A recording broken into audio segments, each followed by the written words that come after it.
গাজীপুর থেকে একটা অভিযান পরিচালনা করি বিআরটিএ গাজীপুর অফিসে।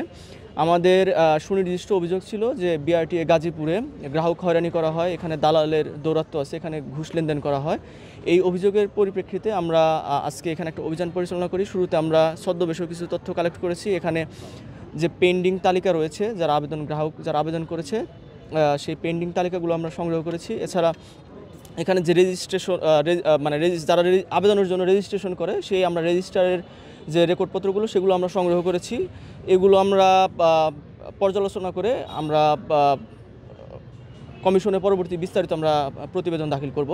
আর এখানে যারা গ্রাহক আছে তাদের সাথে আমি ব্যক্তিগতভাবে ছদ্মবেশে এসে এবং আমি নিজেও গ্রাহক সেজে মানে সেবা প্রার্থী সেজে তাদের সাথে কথা বলেছি, তাদের কাছ থেকে তথ্য সংগ্রহ করেছি। আর এখানে গ্রাহকেরা যে সব ডিফিকাল্টি ফেস করতেছে, তারা যে সব সমস্যা ফেস করতেছে সে বিষয়ে আমি এডি মহোদয়ের সাথে কথা বলেছি যেন গ্রাহকদের এই সব সমস্যা যেন তারা সমাধান করে, এই বিষয়ে আমি তাদের পরামর্শ দিয়েছি।